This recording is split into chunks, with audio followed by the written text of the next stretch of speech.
Bien ou bien? Ouais. Comment allez-vous?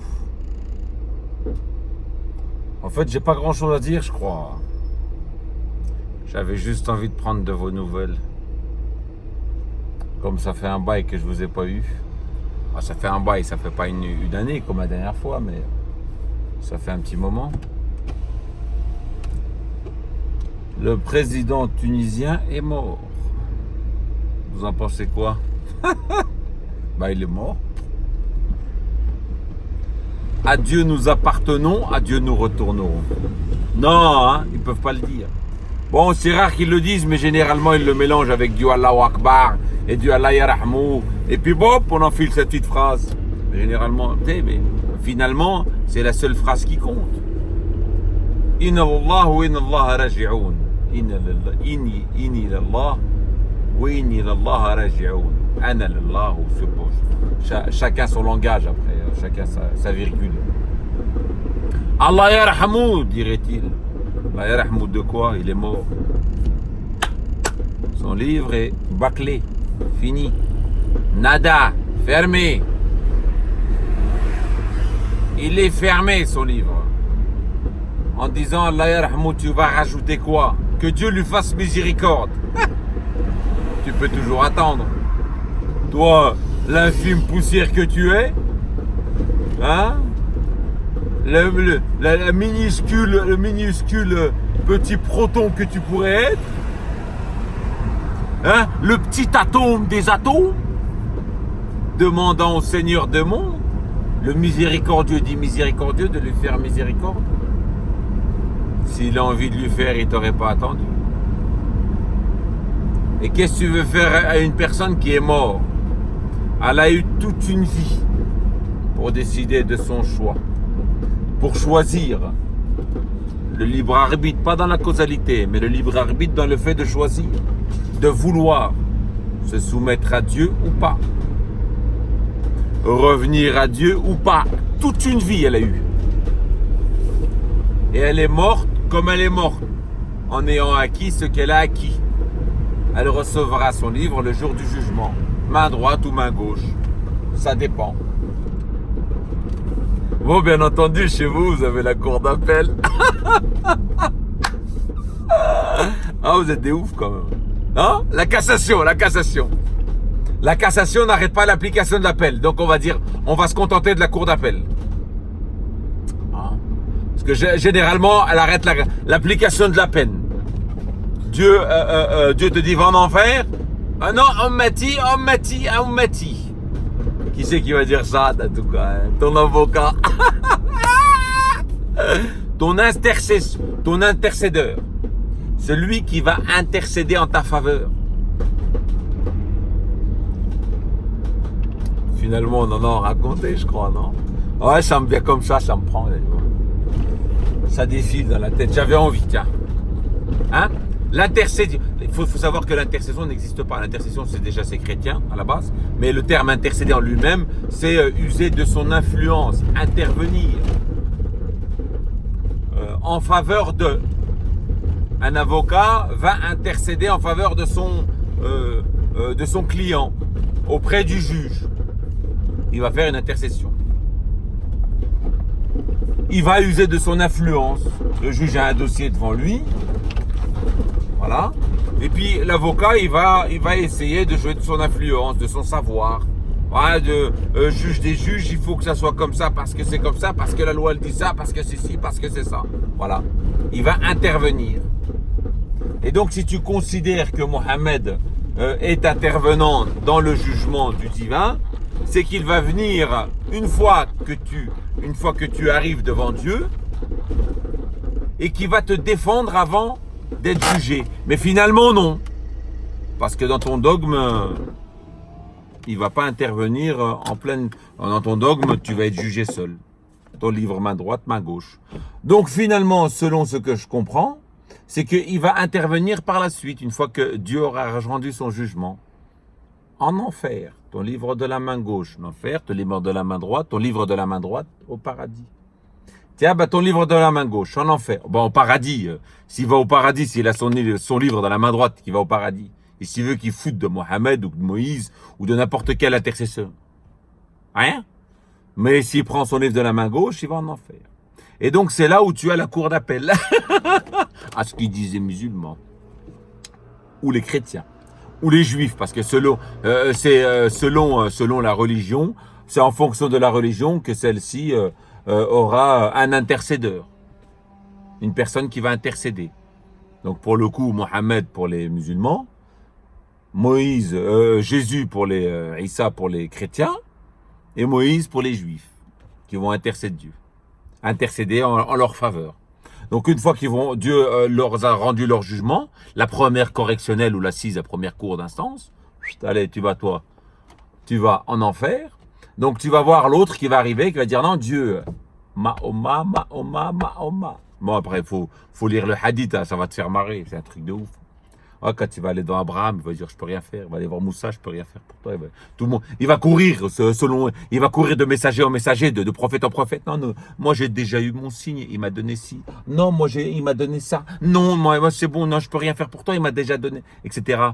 Mais lui, comme on lui a rien donné, donc on lui a proposé l'intercession, la cour d'appel, celle qui va casser la première cour d'instance. Donc il va arriver devant Dieu, il va dire non, Dieu, celui-ci, tu le laisses parce qu'il fait partie de Mahoma. Donc Dieu, le juge des juges, Seigneur des mondes, qui a jugé en tant que tel en fonction de ses faits et actes, bah, il va dire finalement, oui, puisque Mohammed il a dit ça, d'accord. Pas de problème. Il va au paradis. Quand je vous dis, vous êtes des oufs, voilà. Putain, mais là. Intercéder. Pourquoi j'ai parlé d'intercéder, moi? Je sais plus pourquoi d'ailleurs.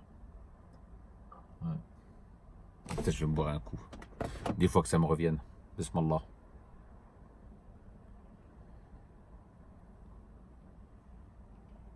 Ça me revient pas. Non, voilà, ça m'est venu comme ça, mais c'est une formule. C'est une formule. Allah yarham, voilà, ça me revient. Tu vois, finalement, ça dit bien fait. النخيل الثمرات والأعناب تأخذ منهم سكرا ورزق حسن. النخيل les fruits, non, les palmiers, les fruits et les vignes, vous en prenez un bienfait. Vous en prenez une ivresse et un bienfait. 16,67. Donc finalement, ça m'est revenu. Rahma. Quelqu'un qui est mort, tu lui dis Allah yarhamou. Tu crois que ça va changer quoi sa vie? Il est mort. Tu viens maintenant, il est mort. Je veux dire, dans la vie d'ici-bas, on peut se demander le pardon, pas la rahma. Il me semble que dans le Coran, de mémoire, que dans le Coran, il n'est jamais dit Dieu fait lui miséricorde. Allahu a'lam, il me semble. Généralement, c'est Dieu accorde-lui le pardon, al-afou. Fais-lui, pardonne-leur, pardonne-lui, comme Abraham, il avait demandé le pardon à son père. Jusqu'à ce qu'il le désavoue finalement. Quand il s'avère que son père fait partie des dénégateurs, il l'a désavoué. Tu as Mohammed qui dit à un moment, Dieu lui dit, il le remet un peu, il dit attends, qu'est-ce que tu fais? Il est interdit de demander le pardon pour des associateurs ou pour des dénégateurs. Pour ceux qui qui renient Dieu lui-même. Que tu demandes pardon pour eux une fois ou que tu demandes pardon pour eux 70 fois, Dieu ne leur pardonnera pas. C'est ironique de retrouver le mot 70. 70, c'est tout le temps derrière 70 coudées, 70 cavets, 70. C'est tout le temps 70 coudées de chaîne en enfer. Mais quand tu regardes dans leur hadith, tu verras que 70, c'est 70 vierges, 70 belles choses, 70. Oh, ils ont pris ça. Ils vont avoir certainement des belles choses d'abord. Ah, vous êtes des ouf, voilà. Et généralement, voilà, tu demandes le pardon. Mais quand il s'avérait que finalement que le père d'Abraham faisait partie de ceux qui renient Dieu, il l'a désavoué. Il dit non, Dieu, je t'ai demandé pardon, c'est parce que je me suis fait une promesse à moi-même devant Dieu. Et finalement, comme tu ne respectais pas, tu ne rentrais pas dans ce que Dieu conçoit, il le désavoua. Il dit Dieu, je me désavoue de mon père. C'est fou quand même. Hein. Dieu, à un moment donné, en 3.33, il dit Dieu choisit Adam, Noé, la famille d'Abraham, la famille d'Imran au monde, l'alamin. tu sais, la famille d'Abraham, il n'a pas dit la famille, Abraham, sa famille, je veux dire la famille d'Abraham, pourquoi il n'a pas invoqué son nom de famille? Et ça veut rien dire finalement. Moi, je fais partie de telle famille, telle et telle famille. C'est quoi le nom de famille? C'est une douille. Ah, ouais, rien. T'es responsable que toi-même. C'est toi qui façonnes ton propre soi-même. C'est pas le nom que tu portes qui va faire de toi une personne qui va être meilleure ou moins bien. C'est toi seul. Justement, en 333, il est littéralement dit ça. C'est fabuleux quand même de remarquer ça. J'avais remarqué, et puis je me suis dit, j'aime la famille d'Abraham. Mais Abraham, son père, c'est Hazar. Et il a un nom de famille. Pourquoi on ne dit pas la famille de un, je sais pas moi comment le nom de famille, non? C'est parce qu'elle n'importe peu son nom de famille. C'est lui en tant que personne. Ou les descendants de cette personne. Imran en tant que personne. Et les descendants étant Myriam, Issa, Moïse, etc. Moussa. Incroyable. Ouais. C'est fou, voilà. C'est comme dire, moi j'ai tendance à dire, moi je suis français, c'est façon de dire, je suis français, je suis pas arabe, etc. Mais finalement, c'est quoi être français? C'est quoi? C'est quoi être français? Est-ce que tu as déjà entendu une personne dans le Coran dire, je suis Had, le peuple de Houd. Je suis les Tamoud. Je suis le peuple de Salih. Je suis les Médians, le peuple de Chouaïb. Je suis les Hébreux, le peuple de Moussa. Enfin, les Hébreux, je ne sais pas comment on pourrait les appeler. El Yahoud. Je suis Nassara, les chrétiens. Enfin, ils disent chrétiens, mais Nassara, ça veut dire littéralement autre chose. Nassara, c'est celui qui soutient les. Quand ils ont dit qui sont, quand Issa a dit c'est qui mes soutiens, Nassara, ils ont dit ceux qui soutiennent Dieu, ils ont dit c'est nous les soutiens de Dieu. C'est des Hébreux. Pour le coup, ouais, c'est des Hébreux. Parce que Issa, c'est le neveu de Moussa. C'est le fils de Myriam qui est sœur de Moussa et Aaron. Ah, chez vous, vous allez m'accepter. On dit temps. Peut-être plus tard. Les Juifs ne vont pas vous laisser, vous êtes malades. Comment? Et ouais, mais français, c'est quoi j'ai français finalement? Non, moi je crache pas sur ma soupe. Je suis français autant que le français qui est français. Mais ça veut dire quoi être français? C'est rien, c'est simplement je fais partie d'une ethnie aujourd'hui qui est la France. Et puis je vis dans cette ethnie, mais est-ce que celle-ci devrait m'apporter un certain honneur, un certain grade, un certain lieutenant-major, ou colonel, ou général, tiens, général plein? Non, rien. Non, rien, ça m'apporte rien. Simplement que cette ethnie est reconnue un peu dans le monde de par ce qu'elle représente, c'est tout. Allez, Robin, passeport rouge.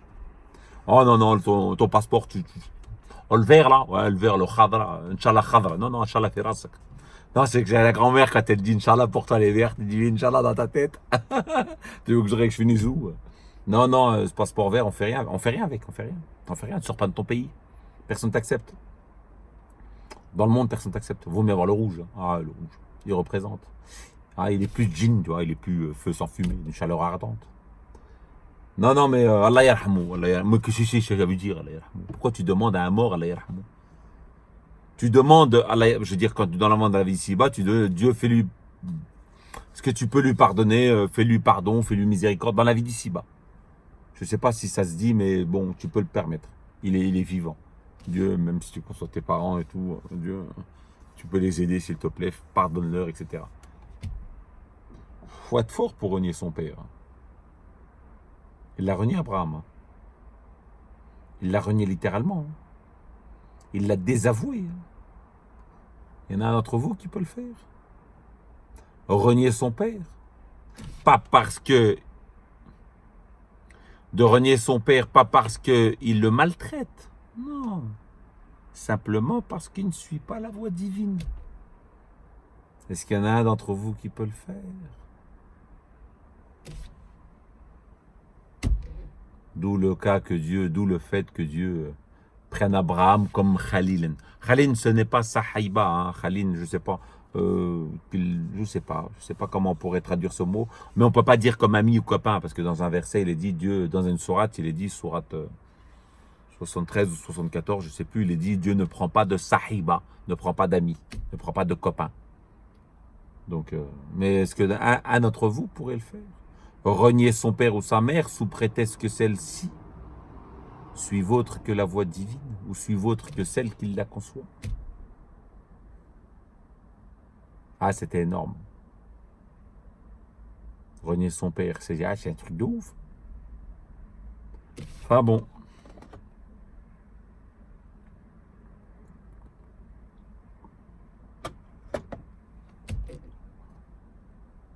Que Dieu lui fasse miséricorde. Mais tu demandes aux miséricordieux des miséricordieux de faire miséricorde. Mais s'il a envie de lui faire, sa miséricorde englobe toute miséricorde au monde. C'est lui qui s'est prescrit à lui, c'est lui-même, Dieu, qui s'est prescrit à soi-même la toute miséricorde. Est-ce que le fait de demander à celui-ci la miséricorde, tu penses que la tienne, ton petit proton, qui fait partie de ton atome, qui est insignifiant finalement, va venir au miséricordieux des miséricordieux, demander celle-ci? Je sais pas si t'es pas en train de pisser dans le sable, néné. Encore même dans le sable, ta pisse, elle se voit, mais là, pouf, pisser dans l'eau peut-être, non? Elle se verra moins. Tu demandes la miséricorde au miséricordieux. Tu demandes quoi? Tu fais quoi là? C'est lui, c'est Dieu, le miséricordieux. C'est lui qui la distribue. Il la distribue de par moi et toi. Moi, je suis une rahma pour toi. Toi, tu es une rahma pour moi. Je ne suis pas une miséricorde pour toi. Je suis simplement le sabab, la causalité. Je fais partie d'une causalité divine pour te faire te passer sa miséricorde à lui finalement. C'est pas moi qui engendre la miséricorde. C'est Dieu qui l'engendre et qui la fait passer à travers moi. Comme il pourrait l'engendrer et puis la faire passer à travers toi pour m'atteindre. Je suis une rahma, une miséricorde pour toi, tu l'es pour moi. On est rohama au pluriel, miséricordo avec un S, pas miséricordieux, miséricorde avec un S. Rohama ba'dhum bi ba'd, tu vois.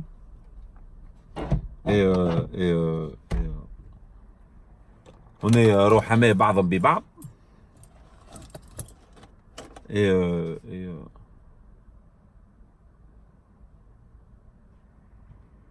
Attends 30 secondes.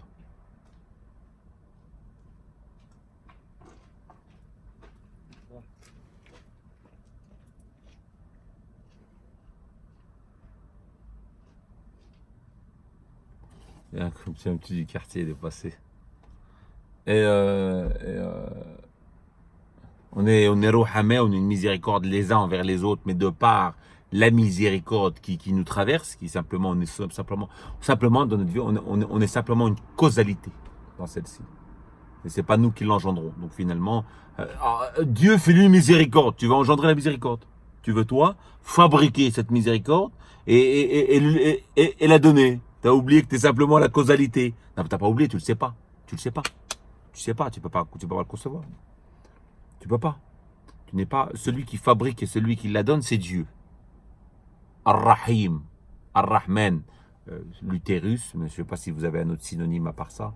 Ar-Rahman, c'est l'utérus, c'est lui qui fabrique toute chose. Pas le khalaq, mais Ar-Rahman, c'est différent. Et Ar-Rahim, c'est lui le miséricordieux. C'est lui qui englobe tout. Et c'est lui qui fait traverser, je veux dire, qui délivre celle-ci à travers des causalités. Ça peut être moi, ça peut être ta mère, ça peut être ton père. C'est lui, voilà, il t'atteint par une certaine causalité. Le sabab. Voilà. Donc finalement, c'est pas toi le miséricordieux, mais c'est Dieu.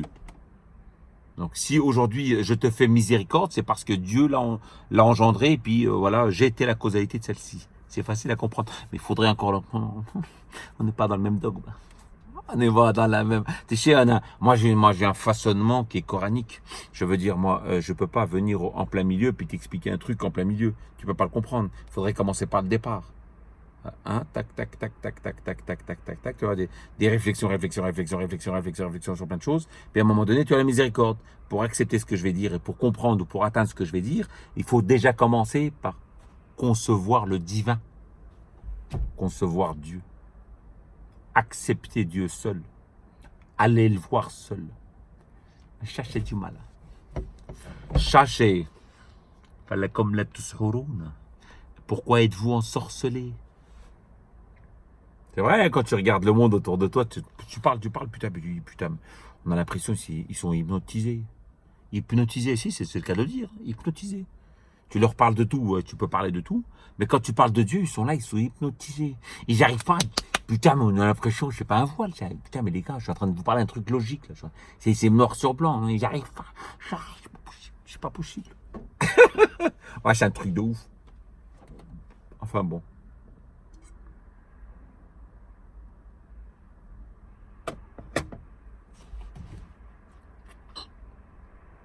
Finalement, j'en ai raconté pour rien dire. Enfin, pour rien dire, façon de dire, mais finalement, je l'ai raconté parce que j'avais envie de dire ce que j'avais envie. C'est pas pour rien dire, c'est finalement, je savais pas ce que je vais dire. Je savais pas quoi dire, mais j'ai quand même pris 21 minutes à parler. C'est que j'en avais quand même à dire. Ouais, je voulais juste vous passer le salam et puis c'est tout. Et puis le divin. Dieu, c'est lui le meilleur. Ah, ça frissonne, ça frissonne. Ah, c'est lui le meilleur. Dieu, c'est le meilleur. C'est lui qui façonne toute chose. C'est lui qui. Déjà, t'as même pas réfléchi au truc que déjà, non, je sais. Tu crois que c'est toi qui est en train de faire qui est en train de tourner le monde, non, mais moi, je peux pas, c'est moi qui fais en sorte que. Tu fais rien du tout, tu fais celui-là, néné. T'as vu celui-là? Tu te le mets dans le cul, tu dors. Et même le fait que tu te mettes dans le cul puis tu dors, c'est Dieu qui l'a voulu. Ah, je suis hard. Ah, pourquoi tu vas pas avoir des belles paroles? Je suis pas ton putain d'imam. Enfin, tu vas considérer des belles paroles, mais moi, je considère ça comme du chayatine. Ouais. Non, mais Dieu, voilà, c'est le meilleur. C'est déjà tout prescrit, prédit. Notre vie, elle est déjà tracée. Elle est déjà tracée. On va essayer, on va influencer notre vie en fonction d'eux, etc. Puis après, tu as Dhul Qarnayn. C'est pas l'homme aux deux cornes, hein, c'est la personne, la chose aux deux générations. Dhul Qarnayn. Qarn. Une génération, Qarnayn 2. Mais ça, je ferai peut-être une vidéo là-dessus, mais je sais pas si vous allez me suivre. Moi, j'ai un truc assez farfelu, pas farfelu, mais mon truc à moi-même. Enfin, je considère que Dhul Qarnayn, c'est un ange, le roh d'Allah, qui est là, qui passe entre les deux générations, qui traverse les mondes, et puis qui est là, qui arrondit les bords. Tu te lèves le matin, tu trouves ta roue crevée, c'est lui qui l'a crevée pour pas que tu t'arrives qu'avec. C'est Dieu qui arrondit les bords dans ce bas monde pour diriger un peu, influencer un peu ce qu'il voulait. Justement, ils reçoivent ça Laylat al-Qadr. quand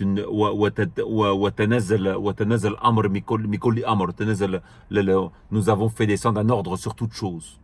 Il fait descendre un ordre sur toute chose une fois par an, tous les ans. Puis il la distribue au roh, à l'esprit, qui peut être Gabriel, Michael, etc. Et c'est eux qui redressent un peu ce bas monde, pour pas faire en sorte qu'ils se rentrent dans le mur, qui se tapent, qui se tuent entre eux, puis le jour où il va lever sa main, bah, ça va tout exploser. Mais j'exposerai ça plus en détail un jour, peut-être. Je ne sais pas si j'ai envie. Mais sinon, ouais, il y a du mal. Il y a du mal. Tu ne peux pas comprendre. Tu ne peux pas atteindre un truc. Tu sais, regarde, il faut commencer par là. Ouloul Beb, ils sont là. Ce que je suis, moi et les Ouloul Beb. Ceux qui sont doués d'un certain savoir. Et toi, je suis en train de te parler d'un truc au milieu. Tu ne peux pas atteindre ce que je raconte alors qu'il faut, t'as pas commencé le début. Mais il y a le Massoun et le Mutaharoun, pas toucher, atteindre. Ne peuvent l'atteindre que les. C'est un livre caché, c'est ce que dit dans un verset. Un livre caché que seuls les purifiés atteignent. Ouais. C'est les purifiés que Iblis a dit je vais tous les égarer, sauf les purifiés, tes serviteurs les purifiés. Ah, c'est certainement pas les cousins, les moutons aux imams, là. Ben, Bah, les hadiths à tel et à tel. Des hadiths et des hadiths. Ah, t'as regardé la sourate Djinn, non? Nous avons entendu un Coran ajabi. Nous avons entendu un Coran étonnant. Qui guide